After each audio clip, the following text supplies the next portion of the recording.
Good afternoon, everyone, and welcome virtually to Yale University's Jackson Institute for Global Affairs. I'm Ted Wittenstein, and this is the opening session of our four-part virtual discussion series, The Kurds in the Middle East.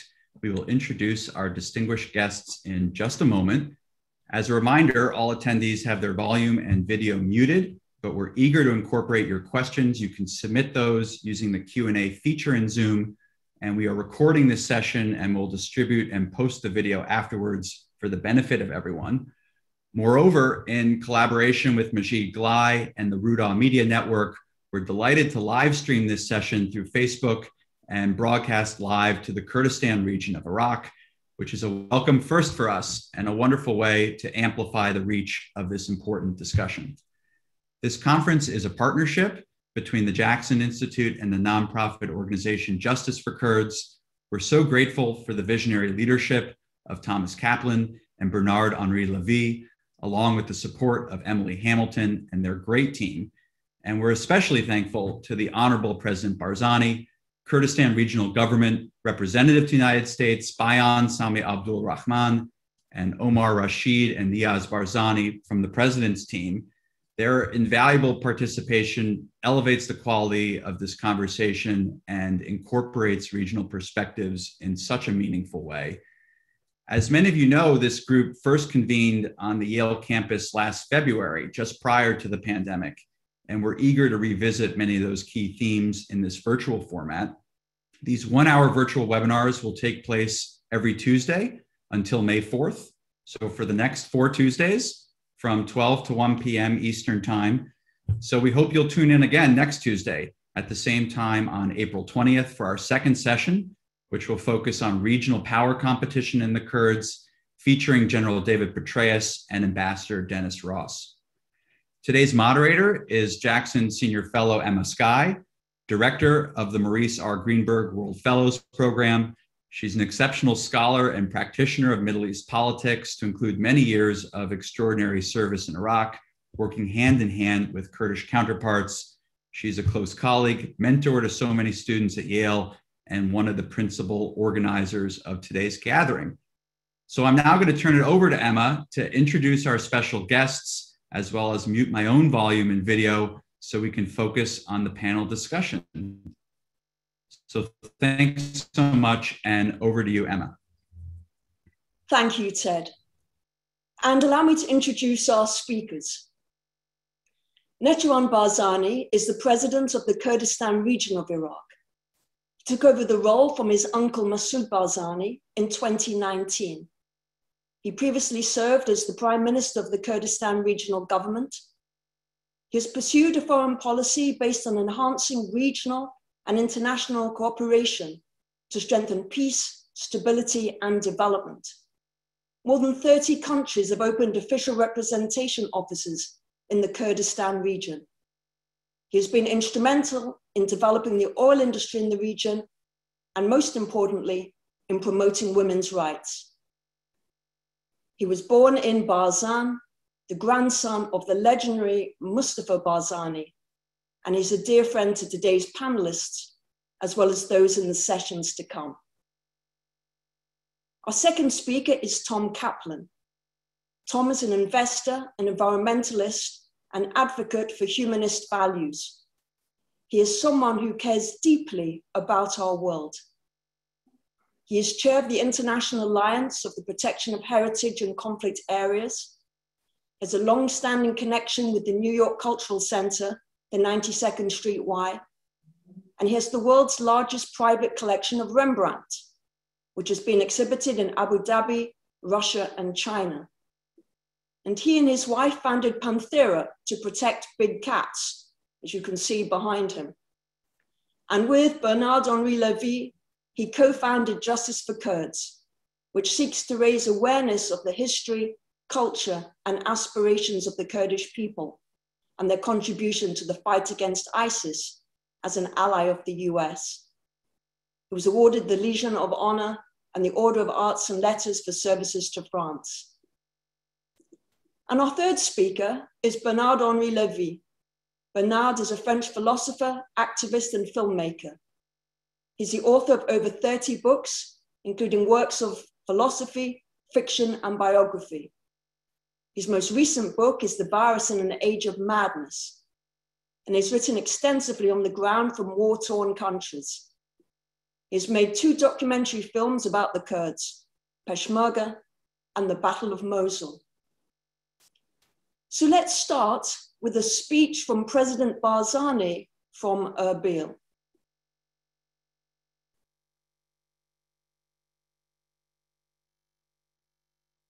Ladies and gentlemen, good afternoon to you all. Thank you to Yale University's Jackson Institute for Global Affairs. With my friends, General Petraeus, Ambassador Ford, Emma Sky, Professor Levinson, Ted Weinstein, Justice for Kurds and its founders, my friends, Thomas Kaplan and Bernard-Henri Lévy, for having organized this friendly exchange with our American friends and British friends. This month, April 2021, it's of major historic significance for the Kurds and for the US-Kurdistan relations. It marks the 30th anniversary of the United Nations Security Council Resolution 688 and Operation Provide Comfort. The successful military humanitarian intervention during which the US, with France, the UK, and other partners protected Iraqi Kurdistan. The operation rescued over 1 million of our people who were stuck at the border mountains of Iran and Turkey. It provided a safe haven for our desperate people at the time, many of whom died, especially children and elderly, due to hunger and exposure. Before aid arrived, the forced no-fly zone over Kurdistan following this operation was critical to the establishment of Kurdistan region's institution and infrastructure. And in many ways, today, the existence of a stable, peaceful, and tolerant Kurdistan is a direct consequence of the intervention of the United States, France, Britain, and other partners. Since those April days of 1991, America has supported and stayed engaged with Kurdistan, most recently with the global coalition to defeat ISIS. Kurdistan is and strives to continue to be an island of peace, stability, and coexistence in the troubled Middle East. We are for a mutual beneficial relationship with all our partners so that we are able to help ourselves and help others in need. As we recognize the vital importance of helping vulnerable communities fleeing violence, the Syrian civil war, and the invasion of ISIS provoked multiple waves of displacement. At one point, our population had increased by almost 30%, with nearly 2 million IDPs and refugees from different ethnic and religious backgrounds. Yes, the people of Kurdistan do share your values and are ready to contribute positively. We have shed blood to defend life and freedom against the forces of evil. As the leader of the free world, it is in the interest of the United States to look beyond its borders. We are pleased to see the Biden administration renewed engagement globally. We welcome the US-Iraqi strategic dialogue. It's a strong commitment and an important step toward a balanced relationship. We don't expect the US to fight our wars. However, we do expect the US to remain engaged with us in Iraq to ensure the lasting defeat of ISIS. To achieve this objective, we need the continued commitment of the US and its coalition partners to help our brave Peshmerga and the Iraqi security forces to win the war.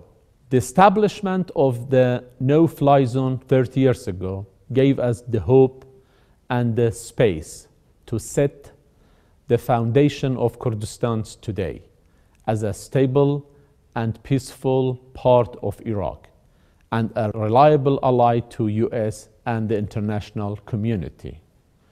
To consolidate this achievement, we need to maintain a long-term partnership. With your help, we were able to turn Kurdistan into a success story in the Middle East. With your continued engagement and support, we can and will transfer Kurdistan into a more peaceful, stable, and prosperous place, which is in our mutual interest. We are and will remain committed to peace, stability, good governance, and reform. My dear friends in America, our friendship and partnership were made in the mountains of Kurdistan in 1991. Let us continue together to defend our common values and principle of dignity and openness. Let us strive to build together a more peaceful, just, free, and secure world. Thank you.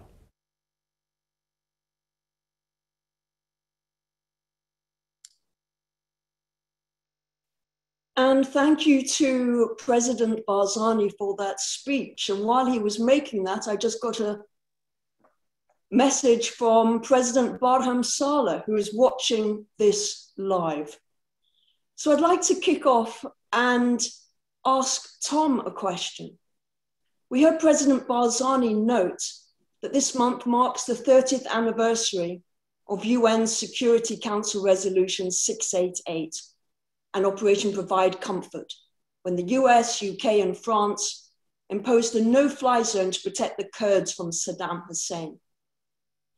Tom, when did you become interested in the Kurdish people, and what led you to establish Justice for Kurds with Bernard? My interest, or deep abiding interest in the Kurdish cause, began when I was a student at Oxford University.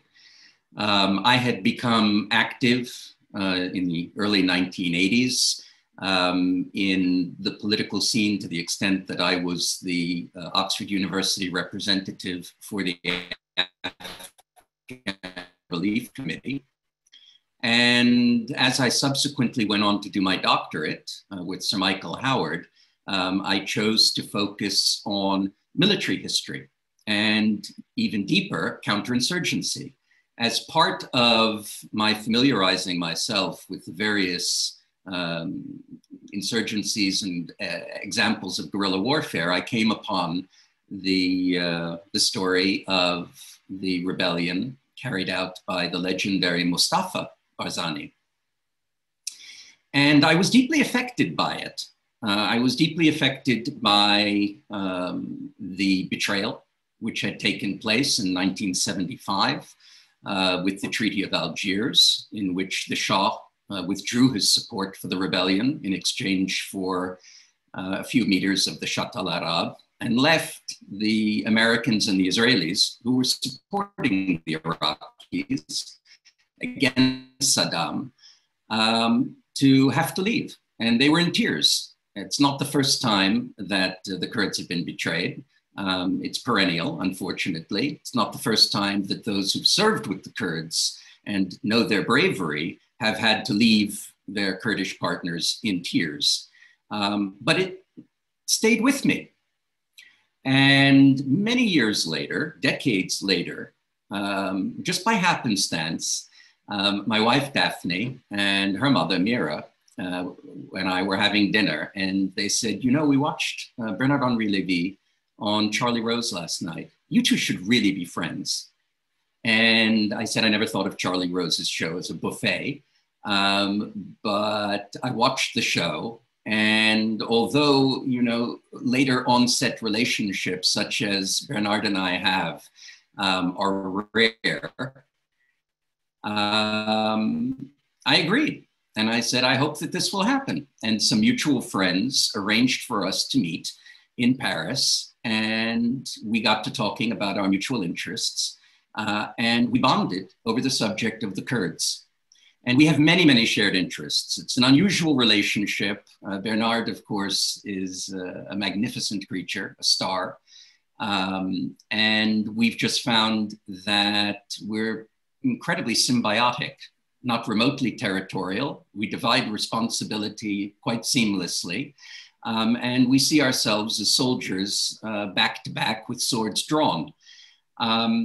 Suffice to say that after the referendum in late 2017 in the KRG, and then the assault on Afrin, when the topic came up, Bernard and I and Emily Hamilton, who is Justice for we decided to create a new organization.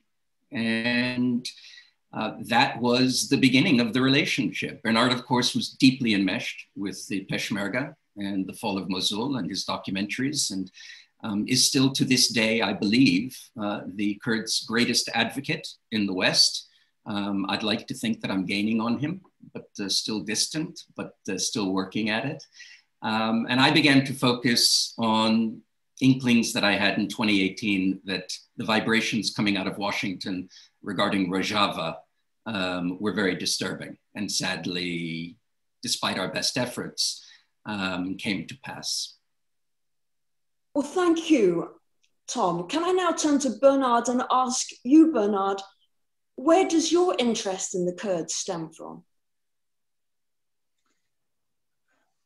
Strangely enough, it stemmed from 30 years ago, exactly the moment of which President Barzani was speaking. During the Provide Comfort operation, I was there. I was on the ground. I was in Kurdistan for the first time. I was already a writer since long, by the way, and a philosopher, but I did from time to time some reportage. And one of these reportages for a weekly magazine, when I wrote, and I'm still writing regularly, Le Point, was in Kurdistan. So I was there. When this happened, this operation of rescue of America, and America is never as great as when she comes to rescue an afflicted and wretched and despaired and hopeful people.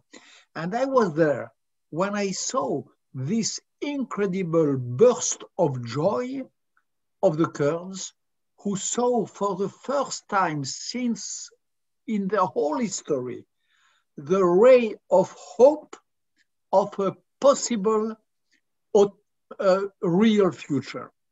I was there. It was my first piece about Kurdistan and my discovery. And I discovered at this time three things. Number one, I discovered a great people. All persons are great, of course, but all people have not exactly the same greatness. The greatness of a people is based on some values, on a history, on some sort of bravery and so on. And I was flabbergasted, mesmerized by the greatness, the highness, moral highness of these people. Number two, I had immediately the feeling that the Western administrations were right in comforting, rescuing the Kurdish people, because as Tom Kaplan just said, and as President Barzani said, the Kurds are a major piece in the stability of the area, therefore of the world. I understood that. I understood that for one reason or another. I didn't know a lot. I knew very little, even to be honest. But I understood that, of course, there was Israel as a real pole of stability, but maybe the Kurds and the Kurdish people might be another one. And number three, in the West in general, in my country in particular, we are deeply in search of, how would I say, a way to settle the dialogue between worlds, civilizations, and faith. This, for me, the obsession of my life, to build bridges between cultures and civilization. And as you know, there is in the Muslim world, since a few decades, a real problem. We have the extremism, we have the terrorism, we have all sorts of fundamentalisms, and so on. And I understood immediately that this true Islam, pious Islam, matching with the value, with the best of the values of the West, which is equality between women and men, which is tolerance, which is mutual understanding, which is secularism, whatever you understand it in the American way or French way, the embodiment of that in the Muslim world, one of the embodiment, but at this time, the brightest was the Kurds. So for someone who, like me, wanted to avoid and to make impossible, whatever the cost, by all means, the clash of civilization, this dirty idea, which was still to be formulated by an American scholar, but it existed already. My obsession was to do all the possible to avoid the clash, to build bridge. And the Kurdish bridge was at this time the best, the unique, and is still today the main. And then comes my encounter with Tom Kaplan, which was, I must say, a real event and even a little more. In my life, I have had already a long life. Such encounters based on common values, common analysis, the possibility to go very quickly in analyzing and trying to think the world, and the common interest in the Kurds, it is not so frequent. And when I met Tom Kaplan, it was in Paris the first time, there was a sort of evidence that I heard his politics, because he's of course collector of Rembrandt, philanthropist, and so on, but he's also one of the best political analysts I know, honestly. So this made a sort of spark for me, and it was very soon an evidence that by joining our forces, by associating our experiences, we could maybe make a little piece, to gain a very small piece of ground in the help of the West to the Kurds. Thank you, Bernard. And Tom, President Barzani spoke about how Kurds and Americans shed blood together in the fight against ISIS. Do you see this partnership between Kurds and Americans as a strategic partnership? There's no question that there's a strategic dimension to the Kurdish-American relationship. in the end, what matters most to me is that which Bernard-Henri spoke about, and indeed what President Barzani spoke about, which is that it's not just about shared interests, but about shared values. Not all people, and I agree with Bernard-Henri, and I am a humanist, but not all people share the same greatness. And to me, the Kurds are a great and noble people, and the cause of the Kurds is a great and noble cause. When I look at the way that the Kurds, whenever they're given the opportunity for self-government, not only protect themselves with a minimum of American help, and you know as well as I do, Dave Petraeus and I have had this conversation. In fact, I had this conversation with Mike Pompeo the day in which the Kurds were thrown under the bus.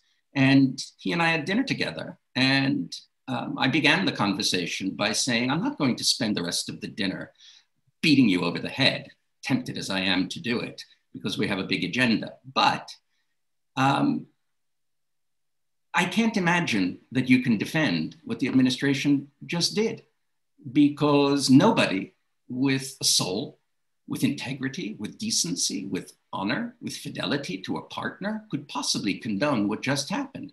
But I will say this, I hope that you had the worst day of your life. I actually used a different word, but I'm moderating myself, which is rare.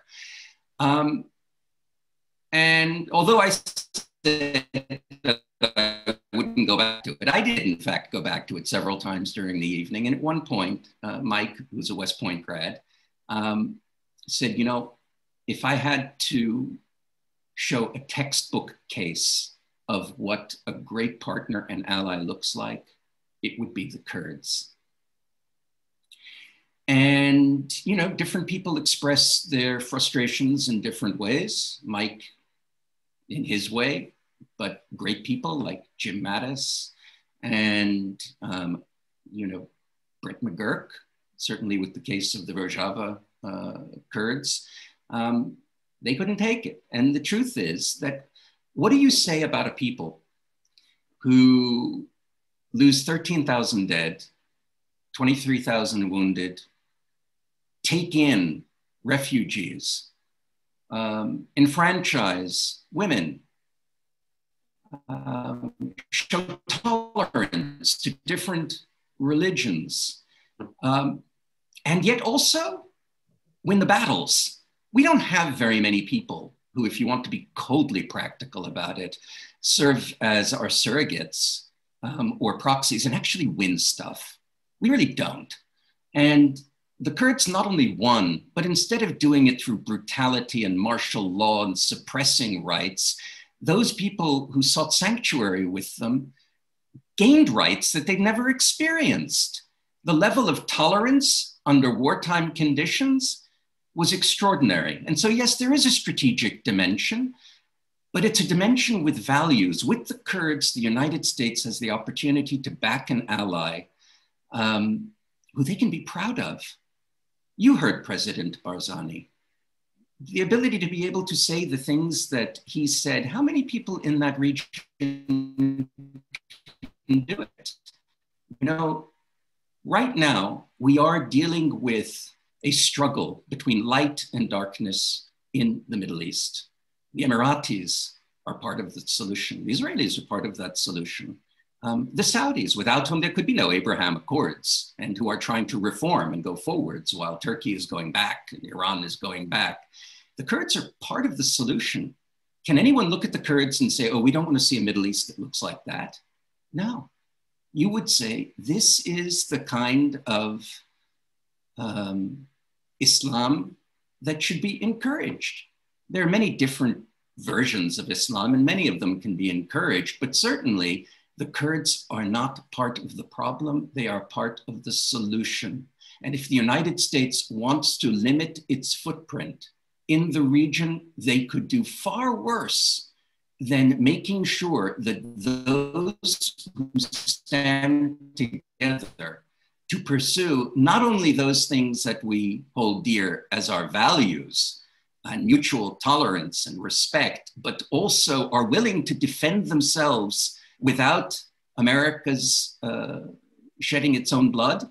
Can we ask for more than this from an ally? I don't think so. Certainly, I haven't seen it. And candidly, neither had Mike Pompeo, which I think is quite a statement. So Bernard, you were actually on the ground in Iraq and Syria and witnessed the fight against ISIS and made 2 documentaries about it. What, in your mind, accounts for the success of the Peshmerga? I had the privilege, yes, and the honor, and I was lucky enough to be embedded with Kurds various times when they were on front line against ISIS in 2015, when the war against ISIS was raging. They were really the sword of the international coalition, and I was embedded with some of their best units, and I could see them fighting. I was again embedded with them during the liberation of Mosul. It was a different situation because they had to share the duty and the work with their Iraqi partners. The Kurds arrived at the gates of Mosul, and they had to let the Iraqi enter in the most populated parts of the city. And number 3, few weeks ago, I was there again in the Karachok Mountains. In this part of for another movie, for a future documentary, the 3rd one, in this part of the KRG, where ISIS is, alas, reviving, where ISIS is rebuilding some positions and some sanctuaries in the mountains, in caves, in tunnels digged inside the mountains. I was with them again. And then a few weeks ago, it was another completely different situation. They are waging this new battle in a terrible and tragic loneliness. I was with the special units of General Nechirvan Barzani, another heir of the great Mustafa Barzani, and he was with his girls and boys waging the same war, but so alone that it was heartbreaking. And I was also, a few months ago, in Rojava with some battalions of young ladies holding the line also in a very difficult situation geopolitically against ISIS. And what I can say is that I've seen a lot of wars in my life, and I've seen a lot, and I have escorted many fighters, freedom fighters in my life since 50 years now, since Bangladesh in 1971. And really, I had to wait these last years of my accomplished part of life to see again such a valiance, such a bravery, and a way of making war with moral values, with an economy of life, with a concern with civil life, which is not the rule in all the wars, even the just wars which I had to cover in my life. So the Peshmerga on the Iraqi side, the battalions of Kurdish ladies, YPG, in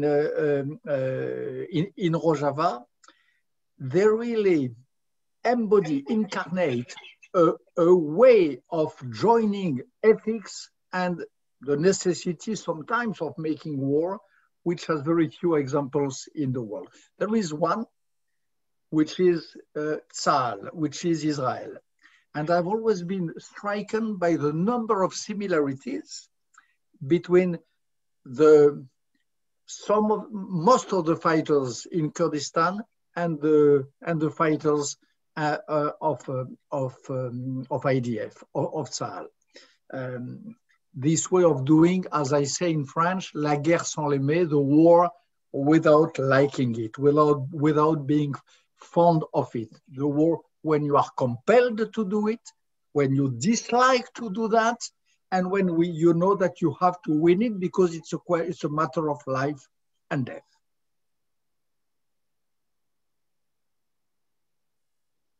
Tom, you mentioned your discussions with Pompeo. I'm just wondering what policies you want the Biden administration to promote vis-a-vis the Middle East in general and the Kurds in particular. What I'd like to see is the shedding of dogmas, the shedding of preconceptions, the recognition that it's not shameful to be a US ally, and we shouldn't punish those for being on our side. It sometimes seems that to be an American ally means to be a whipping boy for the Americans. Joe Biden is a decent man. Kamala Harris is a decent human. Both of them are pro-Kurd. The agenda which I would like to see them follow is that ideally, for the honor of the United States, not just with those Kurds who were thrown under the bus, but also for anyone considering being a US ally, is that in the way that they are repudiating so much of the last 4 years on a very, very broad front, I'd like to see them actually say that what happened in that telephone call with President Erdogan was not, to use the vernacular, who we are as a people. It was an aberration that give us another chance to show our fidelity, that so long as the Kurds remain true to their values, our shared values, and their willingness to fight their own battles with relatively limited advisory support. You know, I mentioned all those tens of thousands of dead and wounded, fewer than 10 Americans died. That's a very lopsided ratio, but how many people were perhaps prevented from carrying out terrorism in the streets of the United States, not to mention London, Brussels, Paris, Copenhagen, Madrid, you name it. The Kurds were on the front line. They were the tip of the spear. They paid the price in blood and treasure. And what did we do? We betrayed them in what Bernard and I referred to in a large editorial as the American Munich. I couldn't find another analogy for it. You know, we're historians, Emma, and we don't want to fall back on the cliche. And yet I was speaking to a very, very, very prominent French politician when we were writing this piece. And I said, I can't do better than Munich. And he said, well, that's because there isn't better, and it's that strong. We can't do this anymore. We are no longer, as the United States, a country that can get by on its good looks. We have real rivals out there. We don't have economic cripples like the Soviet Union anymore. We have very, very, very committed rivals. Just today, the Chinese effectively said, your days of hegemony are over. We're equal.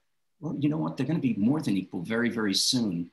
And the Chinese, if you look at their relationship with Pakistan over the years, have shown themselves to be very, very faithful allies. They never would have done to the Pakistanis what the United States did to the Kurds. And I would urge us to remember not to forsake our old friends. Tehran will never be a friend of the United States, not with this government. I wish they would.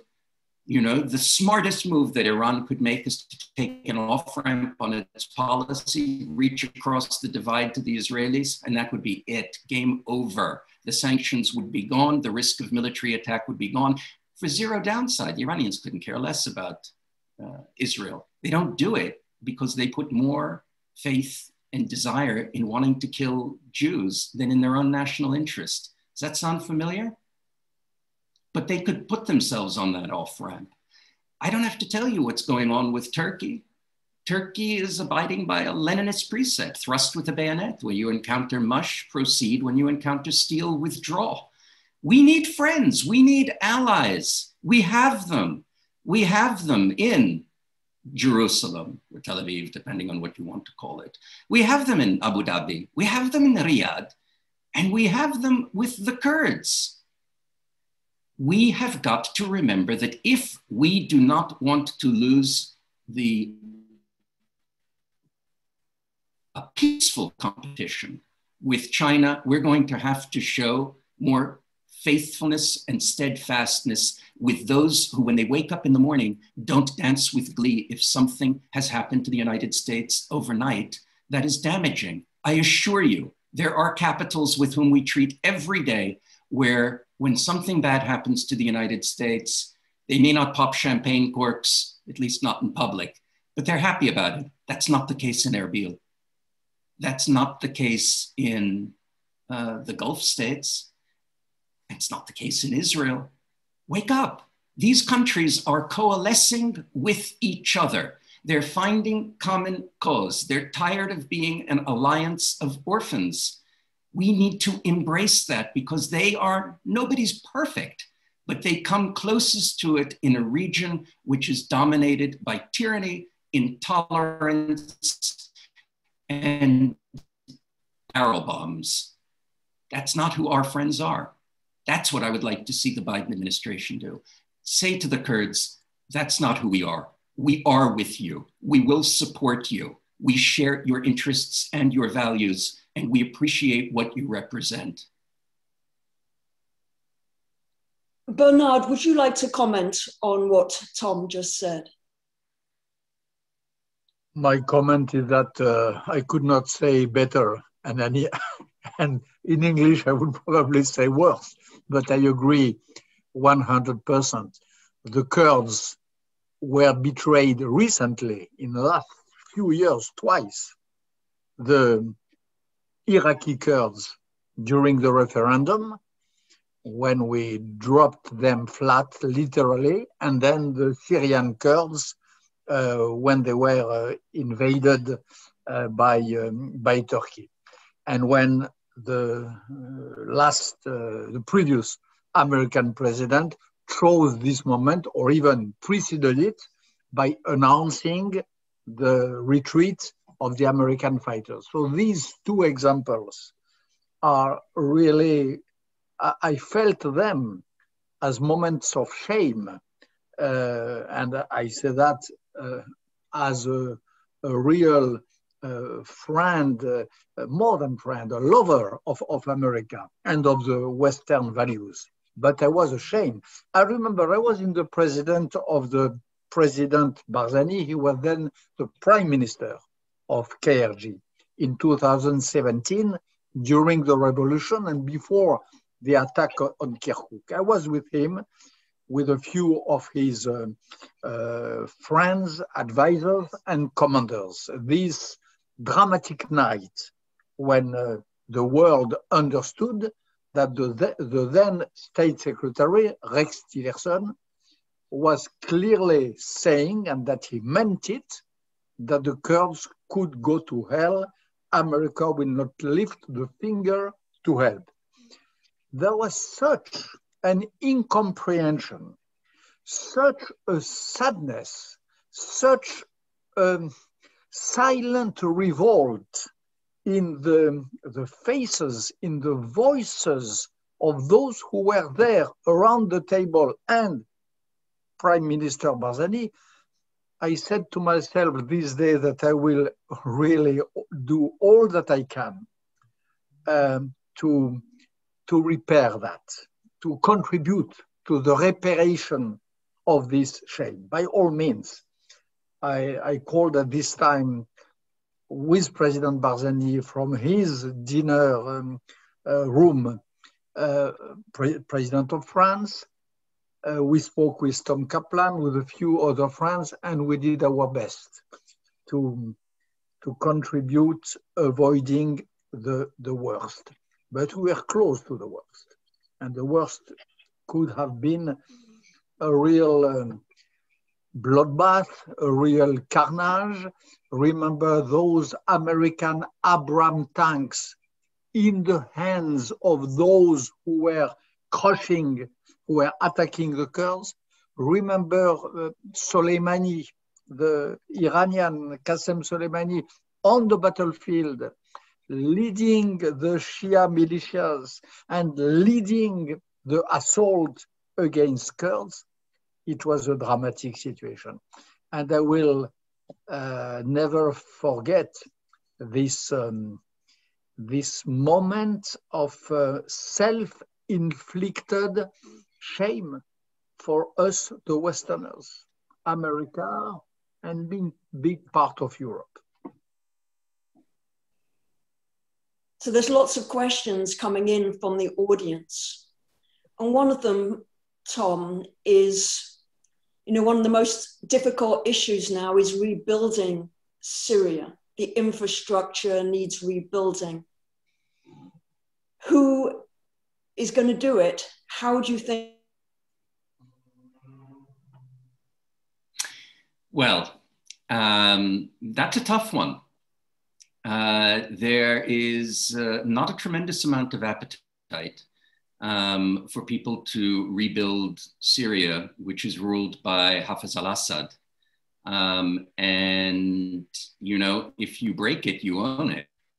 And the destruction of Aleppo, which I've seen images of Qasem Soleimani on his knees with maps, planning the assaults, the barrel bombs, chemical weapons. There aren't that many people who want to subsidize it. I happen to be the chairman of an organization called ALIF, which you referenced, which protects cultural heritage in war zones. We do a lot of work in Iraq, including being one of the leaders in the rehabilitation of the museum in Mosul, but all kinds of restorations in an ecumenical way, Shia, Sunni, Yazidi, Christian, Jewish even. We are certainly looking at Syria, but the place that's easiest to work clearly is in what we call Rojava.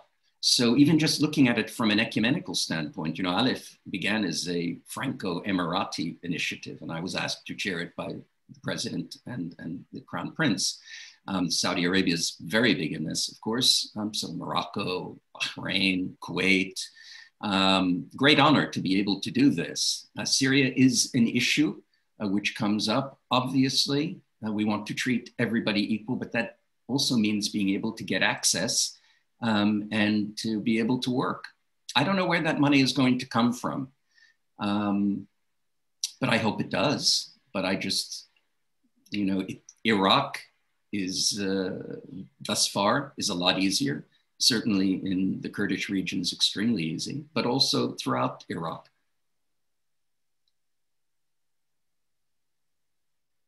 Bernard, as President Barzani said, there are so many displaced people and refugees living in areas controlled by the Kurds. Can you tell us, you have been among these people, what are conditions like, and what is the future for the refugees and the displaced? The KRG administration and the Rojava administration do a lot to provide decent condition of detention for the criminals. They do a lot to provide conditions of housing for the families of the people of ISIS. And of course, there is this huge weight of refugees who are just the victims of these wars, who are just the innocent victims of these wars. Wars in Syria, wars in Iraq. And on both fields, for the detainees or their families on one side, and the innocent refugees on the other side, they are tragically alone. There are some NGOs. In America, you have a great one, which is called Tent, like a hut, like a tent, which is doing a great job. In France, we have also a few, but it is not enough for the hugeness of the problem and the enormity of our collective responsibility. These refugees who are in Iraq, who are in Rojava, they are our brothers. They are under our protection, us, the Westerners also. And we leave all the burden to on the shoulders of the Kurds. And this is not normal. We should not behave this way. And I would like the Biden administration, you were talking about that, my dear Tom, I would like the Biden administration and the Macron administration to take this problem really by the hairs, as we say in French, to confront it, to consider it as an emergency. The problems of the refugees, who President Barzani said that at a point it was 30%, if I heard well, of the population of his region. We cannot leave the burden and the responsibility of that to the Kurds alone, who are already facing so many problems for their families, for the people who were there before. It's too much a burden for them alone. So there's lots of questions in the chat function which relate to Turkey and its policy on the Kurds. Tom, what is your sense of what Turkey is doing? Well, this falls into the don't get me started category.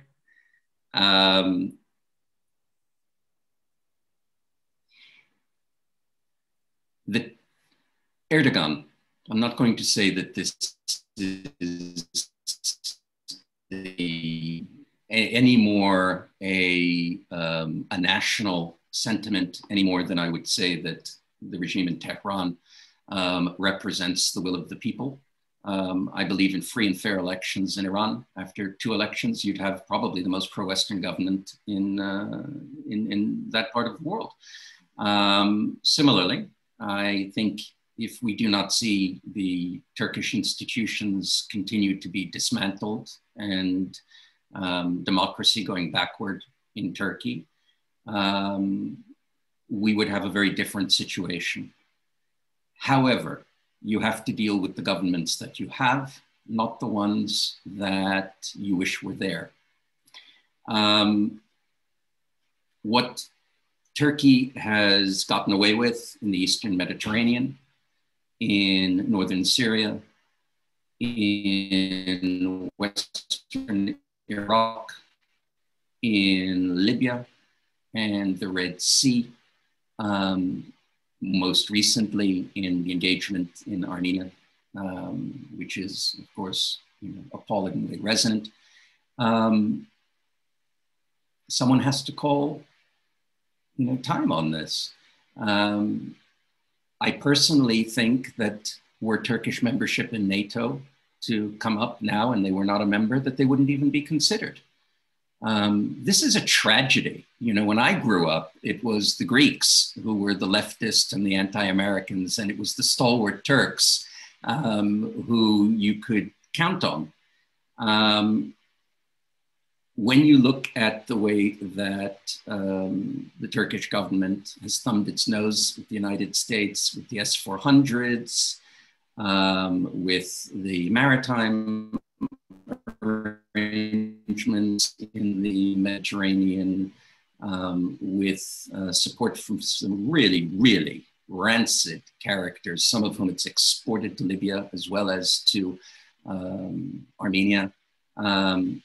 You just have to reassess whether or not we should be breaking with this government for as long as it's there. It wouldn't be the first time that we reassess relations with a country's government and then reboot them when times are better. I mean, I don't want to go, to an absolute extreme, but, to get from the country of Goethe and Beethoven, back to the country of Adenauer, we had to go through some pretty darn resilient cliques. And we should be prepared to push back. Iran is a great civilization, a great culture. You hear that very often. I agree with that. I'm a Persophile. I've read Hafez and Ferdowsi for fun. But that doesn't mean that every government represents the best values of an ancient civilization. The Turkish civilization is amazing. It gave sanctuary to many of my wife's family, after the expulsions of the Inquisition. Iran, up until 1979, was a fairly decent place for Jews to live. It wasn't the best over the last 100 or so years, but I'd much rather have been a Jew in Iran than in Europe. There's nothing to say that in 2,500 years of history with Iran, Jews and Iranians shouldn't be friends. Nothing to say that. In fact, it's so obvious that they have common interests that the only reason that Iran refuses to reach across the aisle because they have nefarious motives. Well, I've met President Erdogan, and I knew the moment I met him that the days of the halcyon relationship between Turkey and Israel, for example, were over. His agenda was very, very different. It wasn't then seen through the same prism as I saw it, and I'm a horrible judge of character, which means that if I could understand what he was doing, anyone should be able to. And the proof has been in the pudding. Turkey is now the biggest jailer of journalists in the entire world. And, I believe JFK has been banned in Turkey, obviously. I'd like to see a reassessment of our relationship with Turkey. That's my own personal opinion. So we're running out of time. I'm just going to ask one more question to Bernard and then a final question to Tom. So Bernard, are you optimistic for the future of the Kurds in the Middle East? I am optimistic if we help them, if we are faithful to them, and if we fulfill our duty. I just want to rebound 1 minute on what Tom said. We have been, Tom and myself, and me longer than him because I'm older, anti-imperialist.